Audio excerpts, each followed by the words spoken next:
सचिन रेड्डी यांना मतासाठी आशीर्वाद घेण्यासाठी विनंती करतो की आपण मतदारांना आशीर्वाद मागा।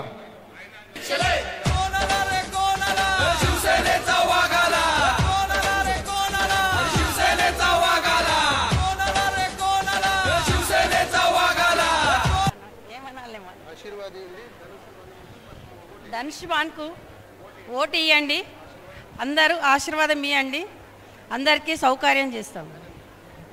धन्यवाद। नक्कीच ताई तुम्हाला सगळ्या महिला आणि धर्माबादकर आशीर्वाद देणारच आहे। यानंतर हेमंत भाऊ पाटील, एकदा धर्माबादला एक सुवर्ण अक्षरात नाव लिहायला भेटलं त्याबद्दल हेमंत भाऊसाठी जोरदार टाळ्या होऊ द्या।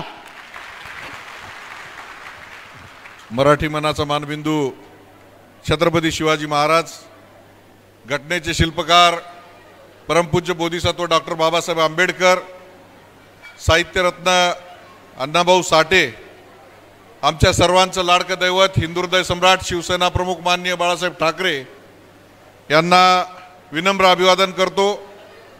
खास करून आपल्या सर्वांचे लाडके मुख्यमंत्री आणि समोर बसलेल्या आमच्या सर्व बहिणींच्या खात्यामध्ये ज्यांनी दर महिन्याला लाडकी बहीण योजना चालू केली आणि 1500 रुपये पगार चालू केला, असे आमचे सर्वसामान्यांचे नेते एकनाथ शिंदे साहेब आणि ज्यांच्या खात्यातून पैसे जमा होतात, मंत्री तर खूप आहेत परंतु ज्यांच्या खात्यातून पैसे जमा होतात ते मंत्री आज आपल्या धर्माबादकरांच्या दर्शनाला आलेत, संजय भाऊ शिरसाट।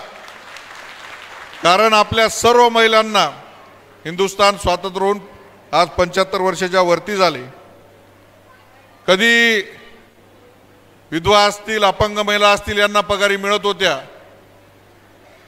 एकनाथ शिंदे साहेबांची कल्पना होती, परंतु संजू भाऊ तुमचं मनापासून अभिनंदन करतो की आपल्या सामाजिक न्यायाच्या माध्यमातून आपण या गोरगरिबांचे आमच्या लाडक्या बहिणीचे आशीर्वाद घेतले आणि दर महिन्याला यांच्या खात्यामध्ये आपण 1500 रुपये गरिबाच्या खात्यामध्ये जमा केले। म्हणून आज मोठ्या संख्येने लाडक्या बहिणी पुढे येऊन बसलेल्या आहेत आणि लाडके भाऊ पाठीमागे आहेत। तर तुम्ही आल्या विचारलं, सगळ्या महिला दिसायला लागल्यात, आमच्या बहिणी दिसायला लागल्यात, भाऊ कुठे आहेत? तर भाऊ तिकडे पाठीमागे आहेत, काही पाठीमागे आहेत, जागा थोडीशी लहान आहेत पण माणसं मनानं मोठे आहेत। आमचं धर्माबाद गाव आंध्र तेलंगणा बाजूला कर्नाटक आहे, बॉर्डरवर असलेलं गाव आहे आणि थोडा दुर्लक्षित असलेला जिल्हा आहे। बाबळी बंधाऱ्याच्या पाण्याच्या अडवण्याच्या निमित्तानं माननीय दिवाकर रावते साहेब त्यावेळेस यायचे। या गावाला कोणी मंत्री येत नाही, आज पहिल्यांदा तुम्ही आलात, तुमचं मनापासून अभिनंदन करतो की आपल्या रूपानं आज मंत्री या धर्माबादला आलेले आहेत। या गावाला शिवसेनेचा मोठा इतिहास आहे। दोनदा या समोर बसलेल्या माता भगिनींनी या धनुष्यबाणाला मतदान केलं, दोनदा नगराध्यक्ष इथं आपण निवडून दिलं। त्या काळामध्ये मी शिवसेनेचा जिल्हा प्रमुख म्हणून इथं काम करायचो। 8-8, 15-15 दिवस राहून इथं शिवसेना निवडून आलेली आहे। धनाढ्य लोकांच्या विरोधामध्ये एक ताकद शिवसेनेची इथं सातत्यानं राहिलेली आहे। आज आपल्या उमेदवार अनुसयाताई ह्या तुमच्या आमच्यामधल्या उमेदवार आहेत, बाळापूरमध्ये राहणाऱ्या उमेदवार आहेत, तुमच्यामध्ये बसणाऱ्या उमेदवार आहेत। आज तुमच्याकडं त्या मतदान मागण्यासाठी आलेले आहेत। शिवसेनेचे 12 उमेदवार पाठीमागे बसलेले आहेत, आमच्या महिला भगिनी बसलेल्या आहेत। हे पॅनल आपण इथं देत आहोत। माझी विनंती एवढीच आहे तुम्हाला की या राज्याचे उपमुख्यमंत्री माननीय एकनाथ शिंदे साहेब यांचं गोरगरिबाकडे, सर्वसामान्य माणसाकडे विशेष लक्ष आहे। जो माणूस ठाण्याच्या रेल्वे स्टेशनवर ऑटो चालवत महाराष्ट्राच्या मुख्यमंत्री पदापर्यंत पोहोचला, त्या माणसानं आमच्या ज्या काही लाडकी लेकी होत्या त्यांना शिक्षणाची फीस पूर्णपणे माफ करून टाकली। शेतकऱ्यांसाठी अनेक योजना राबवल्या, पोलीस पाटील असतील, येसकर असतील, आमचे गावगाड्यामध्ये असलेले सर्व कर्मचारी असतील ज्यांच्याकडे कोणी बघत नव्हतं, अशा सगळ्यांच्या पगारी 15-15 हजार रुपये माननीय एकनाथ शिंदे साहेबांनी केले। गावचा पोलीस पाटील नाव तर फार मोठं होतं पण त्या पोलीस पाटलाला मानधन किती होतं? 1500 रुपये। घरामध्ये माणसं आले तर 400-200 रुपयाचा पाजवावा लागतो। त्याच्यामुळं अनेक पोलीस पाटलांना जमिनी विकाव्या लागल्या. गावचा आमचा दवंडी देणारा यस्कर असेल त्याच्याकडे कोणी बघितलं नव्हतं. तर अशा सर्वांच्या पगारी 15-15 हजार करण्याचं काम माननीय एकनाथ शिंदे साहेबांनी केलं. या लाडक्या बहिणींच्या खात्यामध्ये दर महिन्याला 1500 रुपये आले पाहिजे. या निमित्तानं गोरगरिबाच्या संसाराला हातभार लागेल ही भूमिका माननीय एकनाथ शिंदे साहेबांची होती आणि ती समर्थपणे माननीय संजय भाऊ शिरसाट यांनी पुढे रेटून नेली आणि त्यांच्या खात्याच्या मार्फत जोपर्यंत ते आहेत तोपर्यंत योजना बंद होऊ देणार नाही असं त्यांनी सांगितलेलं आहे. आज डॉक्टर बाबासाहेब आंबेडकरांचं स्मारक असो 500 कोटी रुपये आज त्यांनी त्या स्मारकासाठी दिलेले आहेत. आज हे मंत्री आपल्याकडे आलेले आहेत. आपण शहरातला कारभार गेल्या 10 वर्षापासून दुसऱ्या पक्षाच्या हातामध्ये दिला. शहरामध्ये कोणीकडेही या खड्डेच खड्डे चारी बाजूला झालेले आहेत. एक मेन रोड आम्ही बासर बॉर्डरपर्यंत जो भोकरपासून काढलेला होता हा राष्ट्रीय महामार्ग आहे. ते झाल्यानंतर महत्त्वाचे काही रस्ते इथं झालेले नाहीत. माननीय एकनाथ शिंदे साहेब मुख्यमंत्री असताना नगरविकास खात्याच्या माध्यमातून शहरामध्ये काही रस्ते आपण गावाच्या बाहेरचा तिकडच्या ज्या काही जिनिंग प्रेसिंग आहेत तिथले काही रस्ते आपण केलेले आहेत. परंतु खऱ्या अर्थानं धर्माबाद ही एक चांगली व्यापारी पेठ आहे. इथं अनेक कापसाचे व्यापारी होते, जिनिंग होते, त्याचबरोबर मिरचीचा व्यापार इथं मोठा व्यापार आहे, मसाल्याचा व्यापार आहे. परंतु दुर्दैवानं इथल्या स्थानिक लोकप्रतिनिधीनं कोणी लक्ष दिलं नाही. मी हिंगोलीचा खासदार असताना त्या भागामध्ये हळद मोठ्या प्रमाणामध्ये पिकते. माननीय एकनाथ शिंदे साहेबांनं 850 कोटी रुपयाचं हळद संशोधन केंद्र वसमतला दिलं. आज ते केंद्र तिथं उभं राहते. एक वेगळ्या प्रकारची इकॉनॉमी आज त्या वसमत भागामध्ये निर्माण झालेली आहे. त्या पद्धतीचंच मिरचीचं केंद्र शिरसाट साहेब इथं झालं पाहिजे. या भागामध्ये मोठ्या प्रमाणामध्ये मिरची पिकते. इथली मिरची घेण्यासाठी आंध्रापासून हैदराबादपासून तर लांब लांबपासून मराठवाड्यातले सगळे व्यापारी इथं येतात. तर त्या मिरचीचं संशोधन केंद्र एक चांगलं निर्माण झालं पाहिजे. त्यासाठी सुद्धा पैसा इथं दिला पाहिजे. हे गाव व्यापारी पेठ असलेलं गाव आहे, परंतु गाव एका कोपऱ्यामध्ये असल्यामुळं थोडं दुर्लक्ष झालेलं आहे. आपल्याला विनंती आहे की आपण हे गाव थोडंसं दत्तक म्हणून आपण हे गाव घ्या. निश्चित आकाश रेड्डीचं काम अतिशय चांगलं काम आहे आणि त्या माध्यमातून आम्ही ज्यावेळेस जिल्हा परिषदला सत्तेमध्ये आलो तर या धर्माबाद तालुक्याला जिल्हा परिषद उपाध्यक्षाचा मान आपण दिला होता. आकाश रेड्डीनं त्या माध्यमातून एक चांगलं काम या परिसरामध्ये केलेलं आहे. जिल्हा प्रमुख आमचे बडोरे साहेब आहेत, पटवर्धन साहेब, ही सगळी मंडळी आली. माझी सर्व लाडक्या बहिणींना विनंती आहे की तुमच्यातली बहीण आमच्या अनुसयाताई यांना धनुष्यबाण निशाणी बटन दाबून त्यांना प्रचंड बहुमतानं विजयी करा. निश्चित या धर्माबादचा चेहरा मोहरा बदलल्याशिवाय राहणार नाही. एवढा शब्द देऊन थांबतो आणि आपली रजा घेतो. जय हिंद, जय महाराष्ट्र. धन्यवाद भाऊ. आपलं मार्गदर्शन व आपली साथ नेहमीच धर्माबाद तालुक्यासाठी अमूल्य योगदान देऊन गेलेली आहे. त्यामुळे येत्या काळात पण धर्माबादकडं आपलं असंच प्रेम राहू द्या, जेणेकरून आमच्या धर्माबादच्या या दंडेलशाही व वृत्तीच्या लोकांना आम्हाला त्रास देता येईल. आम्हाला पण साहेब एक निराधारच्या लोकांचा धर्माबाद तालुक्यात ते पैसे जे आहेत त्याच्यामध्ये थोडं प्रशासनाला आपण सांगावं. महिलांचे पैसे, अपंगांचे पैसे यायला कर्मचारी थोडं मुजुरी करतात आणि वेळेवर काम करत नाही. त्यामुळं वृद्ध असो निराधार असो यांच्या पैशाचा आपल्या अधिकार आहे मंत्रालय. आपण आम्हाला या बाबतीत न्याय द्यावा हीच या ठिकाणी विनंती करतो.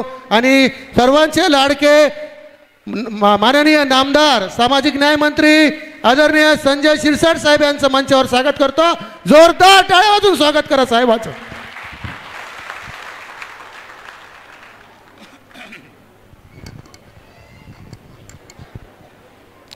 थोडं देऊन सरकून घ्या ना.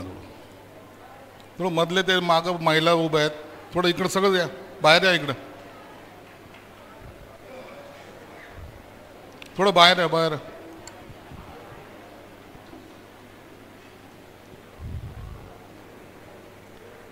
छत्रपती शिवप्रभूंना अभिवादन करून घटनेचे शिल्पकार डॉक्टर बाबासाहेब आंबेडकरांना अभिवादन करून या ठिकाणी उपस्थित माझे सहकारी आमदार हेमंत पाटील, शिवसेना सचिव अशोक पटवर्धन, जिल्हा प्रमुख गंगाधर बडोरे, शहर प्रमुख चिन्नम्मा तोंडापूर, तालुका प्रमुख आकाश रेड्डी, सचिन रेड्डी चाकरोड आणि नगराध्यक्षाच्या पदाच्या उमेदवार सौ अनुसयाताई गंगा रेड्डी चाकरोड, उपस्थित या व्यासपीठावरील सर्वच उमेदवार, समोर उपस्थित सगळ्या महिला भगिनी, सर्व पदाधिकारी, खरं तर 2 वाजेची सभा होती, परंतु मला यायला थोडा उशीर झाला.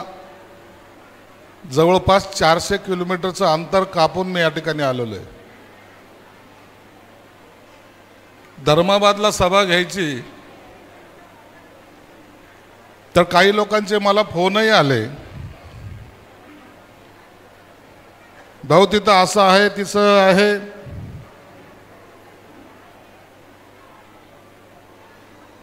आणि शक्यतो तुम्ही कमी बोला.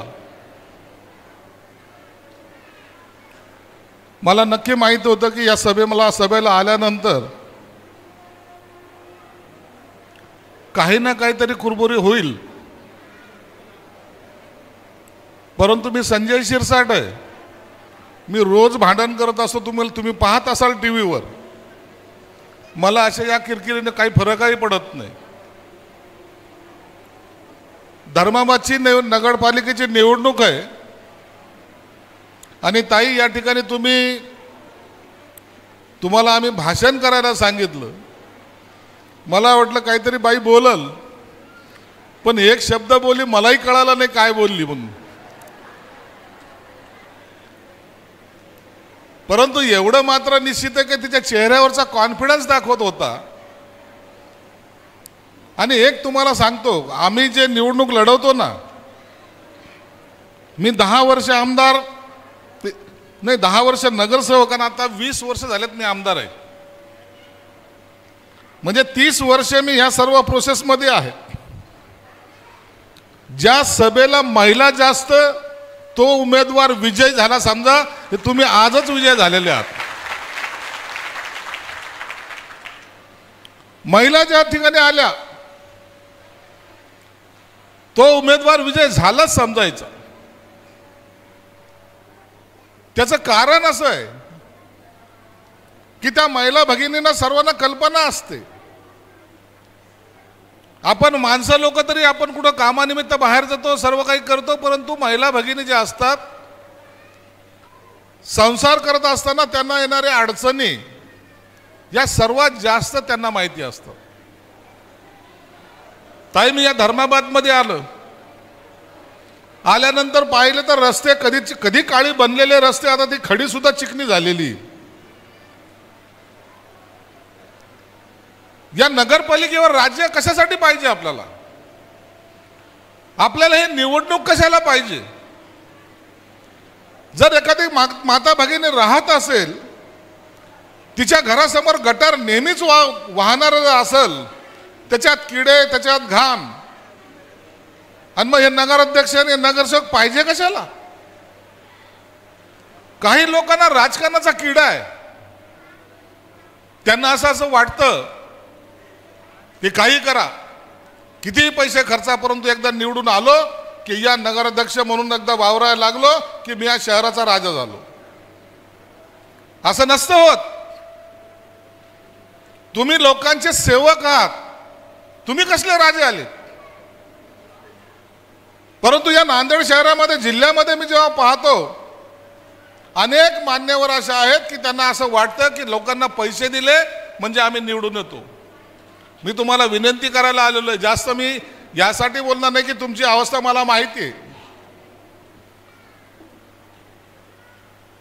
मी तुम्हाला विनंती ही करायला आलेलो आहे, एखादं काम करत असताना ते मनापासून केलं पाहिजे.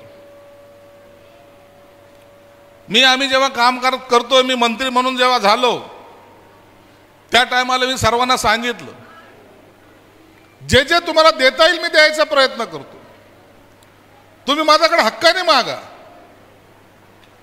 आणि ते सोडवण्याचा प्रयत्न मी निषेधच करतो. आणि एकदा शब्द दिला मग मागं हटत नाही ना, कुणाचं ऐकत सुद्धा नाही. या ठिकाणी मला सगळ्यात महत्वाची जी मागणी आज आली, ज्यांना घरं नाहीत,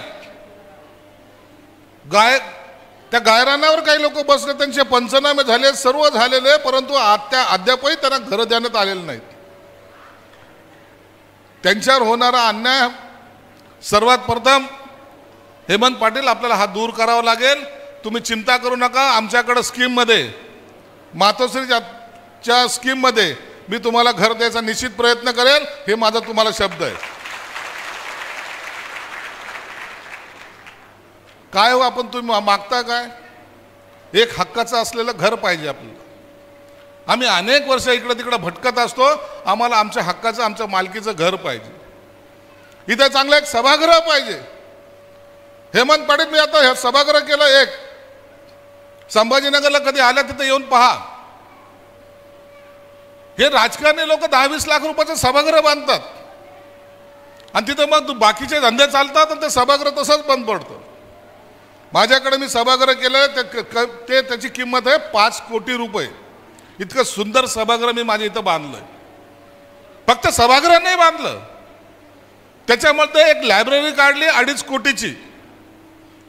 गरिबाचं पोरग जेव्हा शहरात येईल त्या टायमाला अभ्यास त्याला करता आला पाहिजे म्हणून 2.5 कोटीची लायब्ररी काढली. पोरग त्या झोपडपट्टीतला पोरगा तो मोठा झाला पाहिजे, हे त्याच्या मागची भावना आहे. हॉस्टेल काढले, तर हॉस्टेल मी 1200 कोटी रुपये खर्च करून आम्ही हॉस्टेल निर्माण करायला लागलो. धर्माबादचा मी प्रस्ताव माझ्याकडे आलेला आहे. या ठिकाणी सुद्धा मी एक हॉस्टेल तयार करतोय. 1000 मुलांचं हॉस्टेल या ठिकाणी सुद्धा आपण तयार करतोय.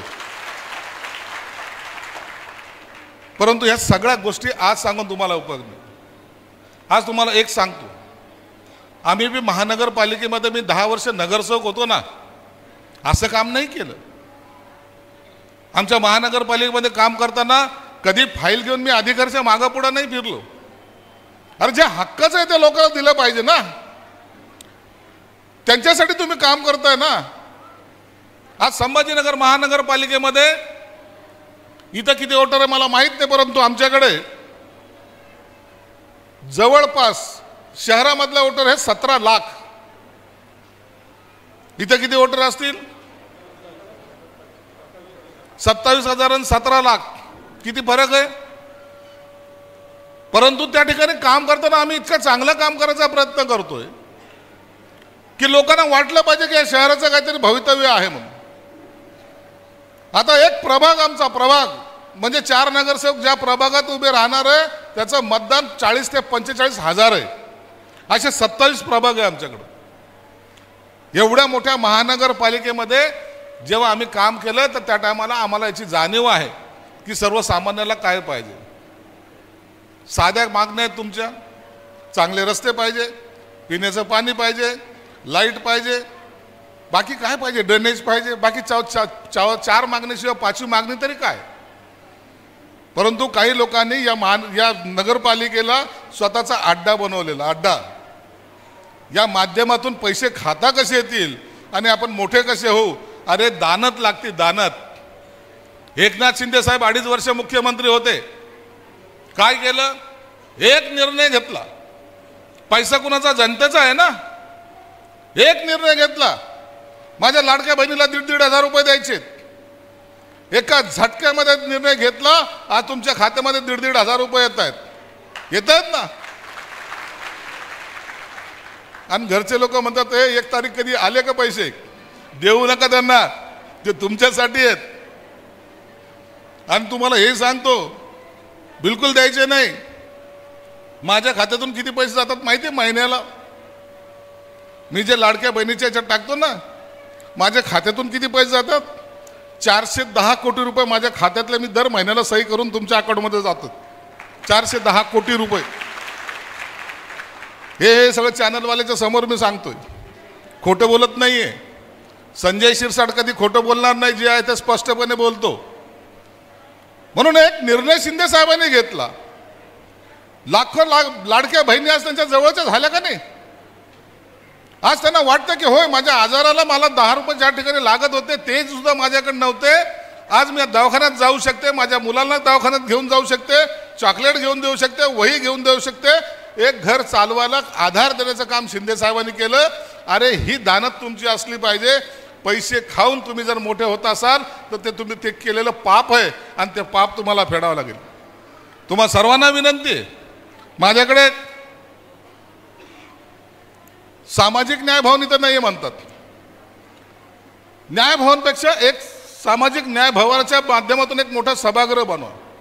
हेमंतराव तुम्ही सांगा, मी पैसे देतो, माझ्या खात्याकडे भरपूर पैसे आहेत, चिंता त्याची नाही आहे, फक्त माझा नगराध्यक्ष माझे सगळे नगरसेवक निवडून द्या.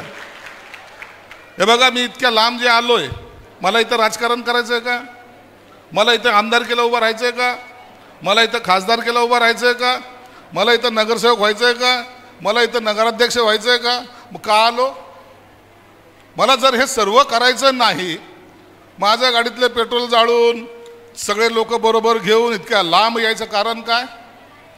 की आपण ज्या ठिकाणी चाललोय त्या ठिकाणचा काहीतरी विकास झाला पाहिजे, तिथलचं वातावरण बदललं पाहिजे का नाही? अहो, तुमची पिढी गेली, परंतु तुमची येणारी पिढी तरी चांगली राहिली पाहिजे का नाही? त्यांना चांगल्या सुविधा भेटल्या पाहिजे का नाही? हा माझा सहकारी हेमंत आहे.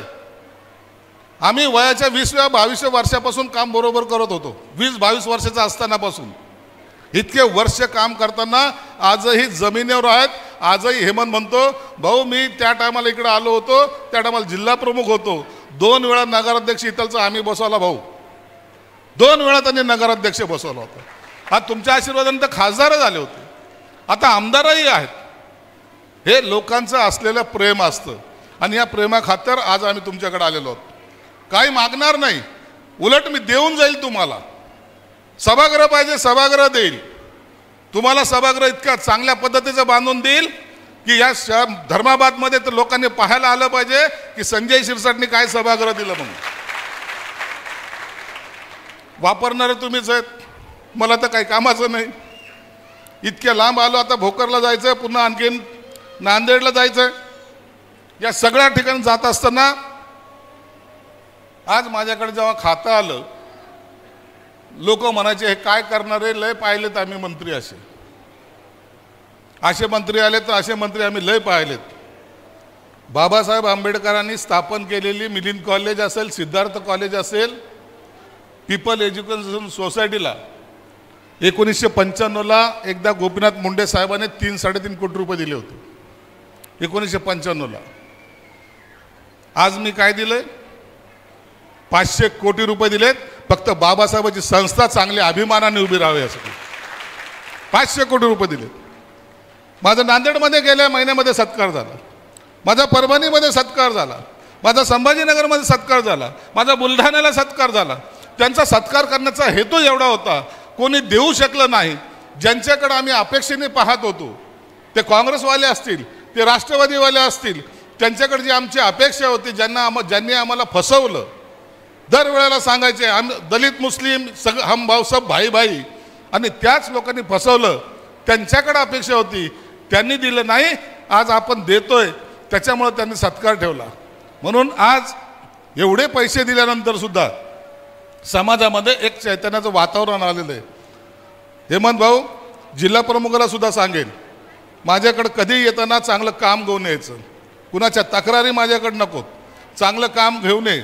नगराध्यक्ष आपलं होणार आहे याच्याबद्दल दुमत नाही आहे. या सगळ्या बहिणी आमच्या त्या माऊलीच्या पाठीमागं उभ्या आहेत, म्हणून आता मला त्याची चिंता नाही. याच्यानंतर धर्माबाद चांगलं कसं होईल याच्याकडे आपलं लक्ष असलं पाहिजे. लोकांनी आपल्याला म्हणलं पाहिजे, होय सत्ता दिली, या शहराचा विकास त्यांनी करून दाखवला.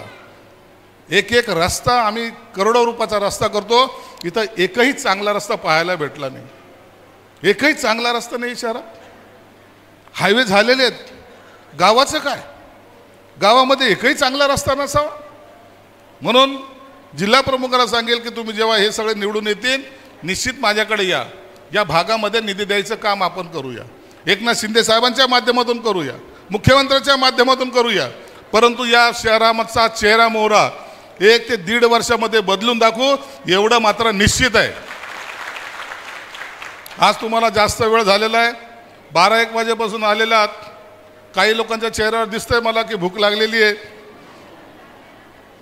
कधी आता उठायचं आणि कधी संपायचं आणि कधी जेवायचं हे पण तुमच्या चेहऱ्यावर दिसायला लागलेलं आहे. म्हणून तुमचा जास्त वेळ घेत नाही. बहिणींनो, तुम्हाला एक विनंती करायला मी आलेलो आहे. माझं एकच एवढी गोष्ट ऐका, मी कधी कुणाकडे काही मागत नाही, माझ्यासाठी नाही, हे तुमच्या भविष्यासाठी मी मागतोय. मी तुम्हाला हात जोडून विनंती करेन. आमची ताई उभी आहे, तिला मतदान करताना घरच्या नाही सांगा, मला माहिती घरचे लोक तुमचंच ऐकतात म्हणून. नाही ऐकलं तर तुमची दादागिरी तशी चालती त्यांच्यावर, सगळ्या बायकांची चालती. मी सुद्धा माझ्या बायकोला घाबरतो, हेमंतला घाबरतो. म्हणून तुमची जी हुकूमत आहे ना, त्याचा उपयोग आपल्याला आपल्या या शहरासाठी करायचा आहे. धर्माबाद आपल्याला बदलवायचं आहे, धर्माबादचा चेहरा मोहरा बदलवायचा आहे. म्हणून तुम्ही सर्वजण एक साथ एकजुटीनं आमच्या ताईला निवडून आणाल. आणि निवडणूक झाल्यानंतर ताई मला विसरू नकोस. नाही तर मी झाले नगराध्यक्ष, आता भाऊ तुम्ही नाही आले तरी चालेल असं काही म्हणू नको, आम्हालाही बोलव. निश्चित आपण तिच्या आनंदाच्या त्या मिरवणुकीमध्ये आपण सर्वजण सहभागी होऊ आणि एक मोठा जल्लोष करू आणि येणाऱ्या वर्षभरामध्ये या धर्माबादचा चेहरा मोहरा बदलून दाखवू अशी तुमच्याकडून अपेक्षा व्यक्त करतो. पुन्हा एकदा तुमच्या सर्वांचे आभार मानतो, या ठिकाणी थांबतो. धन्यवाद. जय हिंद, जय महाराष्ट्र. धन्यवाद साहेब. एक छोटीशी मागणी आमच्या बीडी कामगार महिलांची आहे. 3000 रुपये बीडी कामगारांना महिना मानधनासाठी एकनाथ शिंदे साहेबांना आपण विनंती करावी, एवढी माझी विनंती. या भागामध्ये अनेक महिला बीडी कामगार आहेत, त्यांच्यासाठी माझ्या खात्यातर्फे सुद्धा काही मदत करता येईल का त्याचा मी प्रयत्न जरूर करेल. दुसरं, या महिला भगिनींना सांगेल, तुम्ही एक तुमचा ग्रुप बनवून जर उद्योगामध्ये पडत असाल तर त्याला सुद्धा लोन द्यायचा प्रयत्न मी माझ्या खात्यातर्फे करेल, एवढं तुम्हाला ग्वाही देतो. धन्यवाद साहेब. व सरस्वतीनगर बुद्धविहारसाठी पण आपला एक प्रस्ताव येणार आहे, त्याचा पण विचार करावा. एकदा जोरात घोषणा द्या, एकनाथ शिंदे साहेब तुम आगे बढ़ो. जय भवानी. एकनाथ शिंदे साहेब तुम आगे बढ़ो.